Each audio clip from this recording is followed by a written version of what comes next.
विद्यार्थी मित्रांनो, आजच्या आपल्या या समाजशास्त्र विषयाच्या तासिकेमध्ये सर्वांचं हार्दिक स्वागत. या समाजशास्त्र विषयाच्या तासिकेमध्ये आपण मागच्या तासिकांना इतिहासाचा अभ्यास केला, तर या तासिकेला आपण नागरिकशास्त्र या विषयातील पहिल्या धड्याची माहिती करून घेणार आहोत.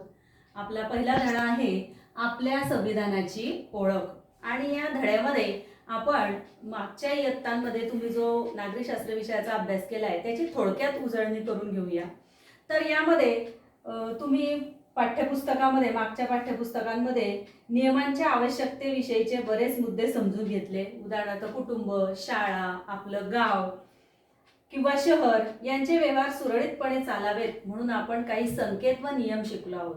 आता कुटुंब, त्यात पहिल्यांदा कुटुंब म्हटलं म्हणजे कुटुंबाचे काही नियम असतात. नियम म्हणण्यापेक्षा संकेत असतात, म्हणजे कुटुंबातल्या सदस्यांनी कसे वागावे या संबंधीचे काही संकेत असतात. आता उदाहरणार्थ बघा, आपले आई वडील असतात, तर आई वडील त्यांना त्यांचे जे संकेत आहेत किंवा त्यांचे जे नियम आहेत त्याप्रमाणे वागतात. आणि मुलं असतील तर मुलं आपण कसं वागलं पाहिजे, तर आपण आई वडिलांचं ऐकलं पाहिजे, त्यांची आज्ञा पाळली पाहिजे. तर हे जे काही संकेत आहेत त्यानुसार आपण वागत असतो. त्याच्यानंतर गावाच्या बाबतीत असेल, शहराच्या बाबतीत असेल, तर ते गाव किंवा शहराचा कारभार सुरळीत चालावा यासाठी सुद्धा काही नियम असतात. आता कुटुंब म्हटलं, गाव म्हटलं, शहर म्हटलं, तर हे याची काही मर्यादा असते किंवा मर्यादित असते. आता कुटुंब म्हटलं आपलं, तर कुटुंबामध्ये साधारण 3, 4, 5 व्यक्ती असतात, म्हणजेच मर्यादित संख्या असते. गाव म्हटलं तर गावाचंही तसंच असतं, शहराचंही तसंच असतं. पण देश ही एक मोठी संकल्पना आहे किंवा देशाची लोकसंख्या मोठी असते आणि अर्थातच देशाचा राज्यकारभार चालवण्याचे जे काही नियम आहेत ते सुद्धा व्यापक असतात. म्हणजेच त्याचा राज्यकारभार जो असतो तो व्यापक स्वरूपात असतो. आणि हा व्यापक स्वरूपाचा राज्यकारभार चालण्यासाठी कशाची आवश्यकता आहे, तर त्याच्यासाठी बघा आपल्या देशाचं एक संविधान आहे. तर हे संविधान म्हणजे काय, तर या संविधानाचा अर्थ आहे बघा की देशाच्या कारभारासंबंधीच्या तरतुदी एकत्रितपणे व सुसूत्रपणे ज्या ग्रंथात नमूद केलेल्या असतात त्याला संविधान असे म्हणतात. म्हणजे देशाचा जो राज्यकारभार चालतो आपल्या देशाचा, तो राज्यकारभार चालवण्यासाठीच्या तरतुदी म्हणजे काय, तर त्याच्यासाठी जी व्यवस्था केलेली आहे किंवा जे नियम आहे किंवा ज्या काही तरतुदी असतील त्या एकत्रितपणे आणि सुसूत्रपणे ज्या ग्रंथात नमूद केलेल्या आहेत त्याला संविधान असं म्हणतात. म्हणजेच याचाच अर्थ देशाच्या राज्यकारभारासंबंधीच्या तरतुदींचा लिखित स्वरूपात जो दस्तावेज आहे त्यालाच संविधान असं म्हणतात.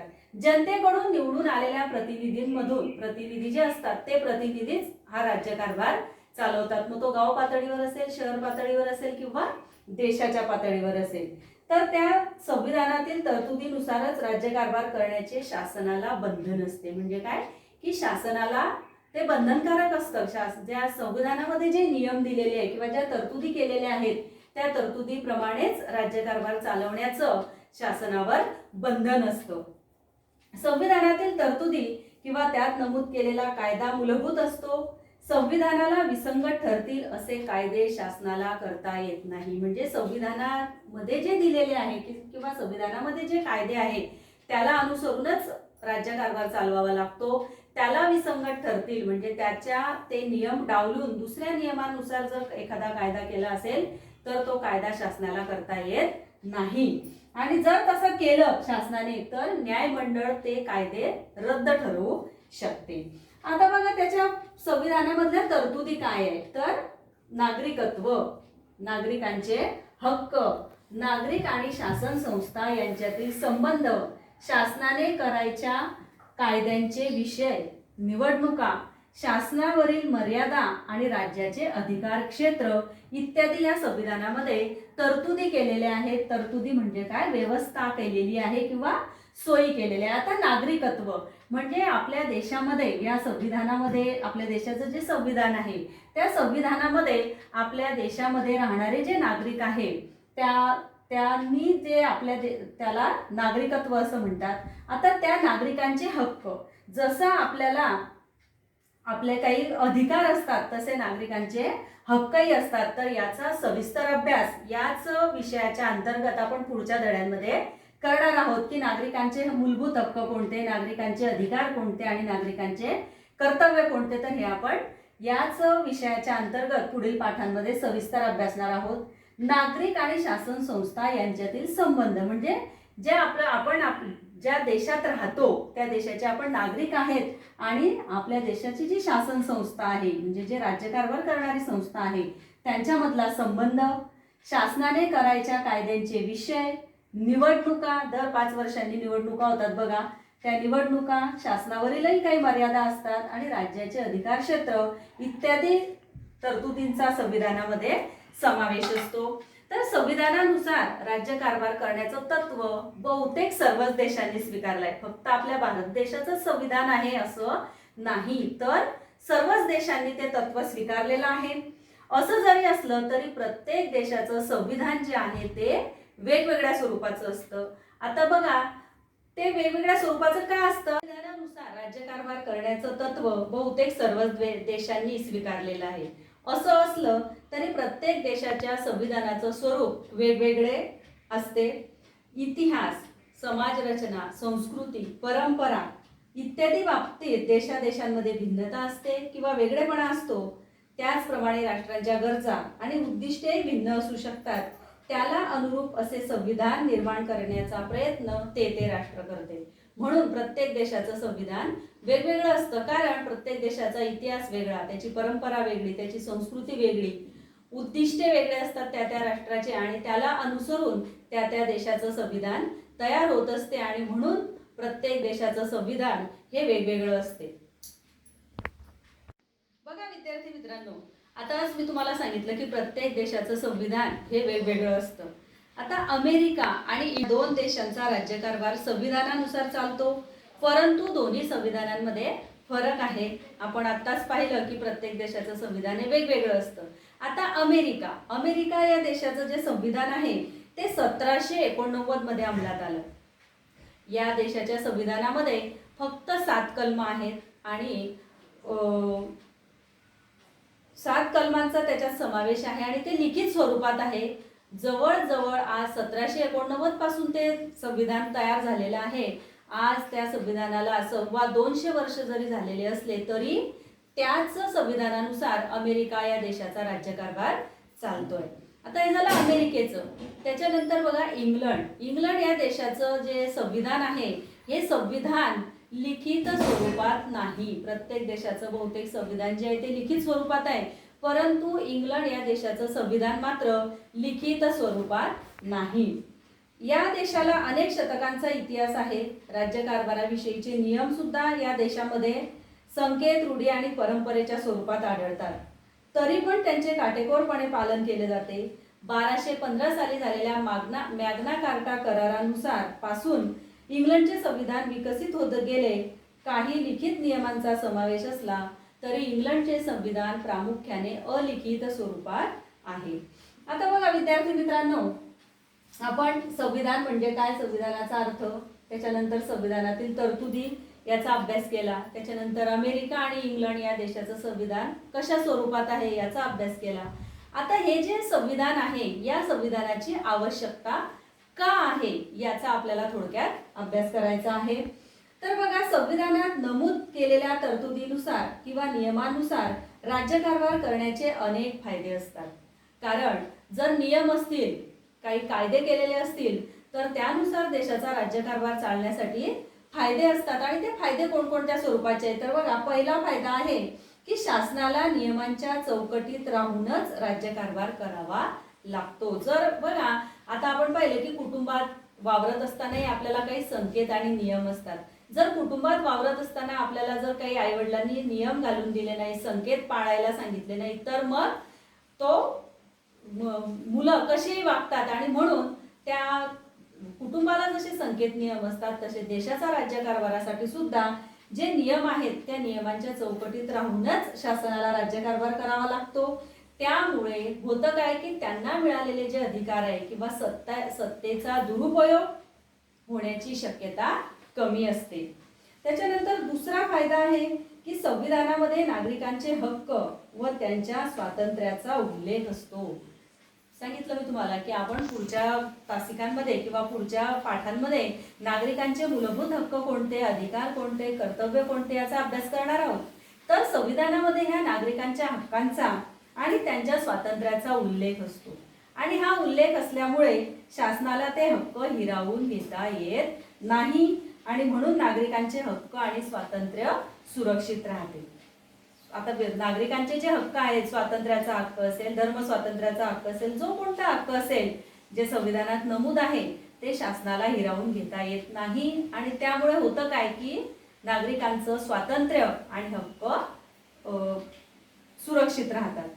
त्याच्यानंतर तिसरा फायदा असा आहे की संविधानातील तरतुदीनुसार राज्यकारभार करणं म्हणजे कायद्याचे राज्य प्रस्थापित करण्यासारखे आहे, कारण त्यात सत्तेच्या गैरवापराला किंवा मनमानी कारभाराला वाव नसतो.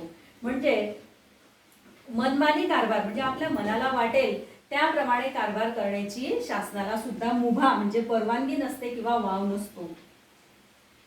त्याच्यानंतर ते जे शासनकर्ते असतात त्यांच्या हाती जी सत्ता असते त्या सत्तेचा गैरवापर सुद्धा त्यांना करता येत नाही. त्याच्यानंतर पुढचा फायदा आहे की संविधानानुसार राज्यकारभार होत असल्याचे पाहून सामान्य नागरिकांनाही समाधान वाटते आणि तेही त्यांचाही शासनावरचा विश्वास वाढतो, कारण संविधानानुसार राज्यकारभार चालतोय. संविधानामध्ये जे नियम दिलेले आहे नागरिकांसाठी म्हणा किंवा देशाच्या हितासाठी म्हणा त्या नियमानुसार राज्यकारभार चालतोय हे पाहून नागरिकांचा सुद्धा शासनावरचा विश्वास वाढतो आणि त्यातून ते सहभागाला उत्सुक होतात. म्हणजे जो प्रतिसाद द्यायचा असेल किंवा जो सहभाग असेल राज्यकारभार करताना देशाचा त्यासाठी ते उत्सुक होतात किंवा सहभागी होतात. सामान्य माणसांच्या वाढत्या सहभागामुळे लोकशाही मजबूत होते. आपल्याकडे लोकशाही आहे माहिती आहे तुम्हाला, आणि लोकशाही म्हणजे काय तर लोकांनी लोकांसाठी लोकांकरता चालवलेलं जे राज्य आहे त्याला लोकशाही म्हणतात. आपल्यातलेच लोकप्रतिनिधीने आपण निवडून दिलेले असतात आणि तेच या देशाचा राज्यकारभार चालवत असतात आणि आपल्याकडून त्यांना जो प्रतिसाद पाहिजे असतो शासनाला तो जर नागरिकांनी प्रतिसाद दिला तर देशाचा राज्यकारभार चांगला चालतो आणि लोकशाही मजबूत होते. त्याच्यानंतर पुढचा फायदा आहे की संविधान त्या त्या देशासमोर काही राजकीय आदर्श ठेवते. संविधान जे आहे म्हणजे संविधानामध्ये जे नियम आहे किंवा ज्या तरतुदी केलेल्या आहेत त्या त्या देशासमोर राजकीय आदर्श ठेवतात आणि त्या दिशेने वाटचाल करण्याचे बंधनही त्या राष्ट्रावर असते. जे नियम किंवा जे आदर्श ठेवलेले असतील त्याच्यानुसार राज्यकारभार करण्याचं किंवा त्या दिशेने वाटचाल करण्याचं बंधन त्या शासनावर किंवा त्या राष्ट्रावर असतं आणि त्यातून जागतिक शांतता व सुरक्षितता, मानवी हक्कांचे संवर्धन होण्यास पोषक वातावरण निर्माण होते. त्याच्यानंतरचा फायदा आहे की नागरिकांच्या कर्तव्याचा उल्लेख संविधानात असल्याने नागरिकांची जबाबदारी ही निश्चित होते. बघा विद्यार्थी मित्रांनो, आता पुढचा मुद्दा आहे राज्यकारभार म्हणजे काय. तर आपण पाहिलं की देशाचा राज्यकारभार करण्यासाठी ज्या तरतुदी आणि नियम किंवा एकत्रितपणे सुसूत्रपणे ज्या ग्रंथात एकत्रित केलेले आहे त्याला संविधान म्हणतात.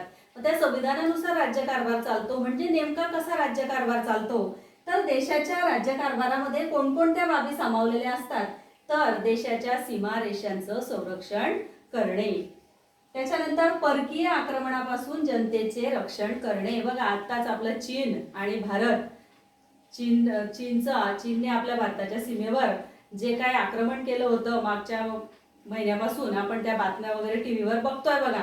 तर त्या अशा परकीय आक्रमणांपासून जनतेचं रक्षण करणे, इथपासून ते दारिद्र्य निर्मूलन, रोजगार निर्मिती, शिक्षण व आरोग्य सेवा, उद्योग व्यवसायांना प्रोत्साहन, दुर्बल घटकांचे संरक्षण, महिला, बालके व आदिवासींच्या प्रगतीसाठी उपाययोजना इत्यादी अनेक विषयांबाबत शासनाला कायदे करावे लागतात.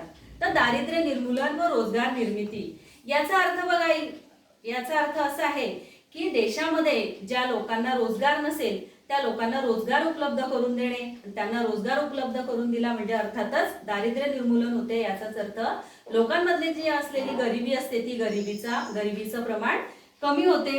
त्याच्यानंतर शिक्षण व आरोग्य सेवा, प्रत्येक विद्यार्थ्याला किंवा प्रत्येक बालकाला शिक्षण मिळालं पाहिजे. देशातल्या प्रत्येक नागरिकाला आरोग्याच्या सोयी मिळाल्या पाहिजे, आरोग्याची सेवा मिळाली पाहिजे, यासाठी सुद्धा शासन प्रयत्न करत असते किंवा प्रयत्न म्हणण्यापेक्षा त्या बाबी त्या राज्यकारभाराच्या मध्ये समाविष्ट असतात.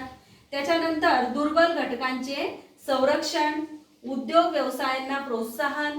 आता सर्वांनाच नोकरी मिळेल असं नाही किंवा सर्वजण नोकरी करू शकत नाही, नोकरी मिळत नाही, तर अशा लोक जर कोणी स्वतःचा उद्योग व्यवसाय करू इच्छित असेल तर त्यांना प्रोत्साहन देणे. मग प्रोत्साहन देणं म्हणजे काय, तर त्यांना बँका कर्ज उपलब्ध करून देतात, कमी व्याजदरामध्ये कर्ज उपलब्ध करून देतात, म्हणजेच उद्योग व्यवसायांना प्रोत्साहन दिलं जातं. त्याच्यानंतर दुर्बल घटकांचं संरक्षण, महिला व बालके व आदिवासींच्या प्रगतीसाठी उपाययोजना. आता आदिवासी लोक जे आहेत बघा, ते आदिवासी लोक या ज्या आपल्या सोयी सुविधा असतात या सोयी सुविधांपासून लांब असतात, कारण ते जंगलात राहत असतात आणि त्यांच्यामध्ये सुधारणा व्हावी, त्यांच्या राहणीमानात सुधारणा व्हावी, यासाठी राज्यकारभारामध्ये किंवा देशाने काही सोयी सुविधा निर्माण केलेल्या आहेत, काही उपाययोजना केलेल्या आहेत, तर त्या त्यांच्यापर्यंत पोहोचवणे. दुर्बल घटकांचं संरक्षण, त्याच्यानंतर महिला आणि बालके यांचं संरक्षण, अशा इत्यादी अनेक बाबतीत शासनाला कायदे करावे लागतात. कायद्याच्या अंमलबजावणीद्वारे समाजात योग्य ते बदल घडवून आणावे लागतात. थोडक्यात सांगायचे झाल्यास आधुनिक काळातील शासनाला अवकाश संशोधनापासून ते सार्वजनिक स्वच्छतेपर्यंतच्या सर्व बाबींसंबंधी निर्णय घ्यावे लागतात आणि यालाच राज्यकारभार असे म्हणतात येईल. ह्या ज्या सगळ्या बाबी मी तुम्हाला सांगितल्या की देशाच्या राज्यकारभारामध्ये कोणकोणत्या बाबींचा समावेश होतो, या ज्या सगळ्या बाबींचा समावेश आहे, या सगळ्या बाबींचा या सगळ्या बाबींच्या संदर्भात शासनाला जे निर्णय घ्यावे लागतात त्यालाच राज्यकारभार असं म्हणतात. आता बघा, स्वच्छ भारत मोदींचं अभियान आहे, आपले पंतप्रधान माननीय नरेंद्र मोदी यांचं अभियान आहे की स्वच्छ भारत म्हणजेच देशाला किंवा राज्याला स्वच्छतेपासून, सार्वजनिक स्वच्छतेपासून ते अवकाश संशोधनापर्यंतच्या सर्व बाबींचे निर्णय घ्यावे लागतात आणि हे जे काही सगळे निर्णय असतात या सगळ्यांना राज्यकारभार असं म्हणतात. आता बघा, आतापर्यंत आपण संविधानाचा अर्थ, त्याची आवश्यकता समजून घेतली. आता आपण भारताच्या संविधानाची निर्मिती कशी झाली हे पुढच्या तासिकाला जाणून घेणार आहोत. पण त्याआधी तुम्हाला घरचा अभ्यास म्हणून बघा, तुमच्या पाठ्यपुस्तकाचं पृष्ठ क्रमांक 63 आहे बघा. त्या 63 क्रमांकाच्या पानावर माहीत आहे का तुम्हाला, अशा प्रकारची एक चौकट आहे बघा. ती चौकट आणि पृष्ठ क्रमांक 64 वर सर्वात वर इंग्लंड या देशाला अनेक शतकांचा इतिहास आहे अशी एक चौकट दिलेली आहे बघा. या दोघी चौकटी तुमच्या वर्गपाठाच्या वहीमध्ये लिहायच्या आहे. हा तुमचा घरचा अभ्यास आहे. पुढच्या तासिकेला आपण संविधानाची निर्मिती कशी झाली, संविधान सभा म्हणजे काय, याचा अभ्यास करणार आहोत. धन्यवाद.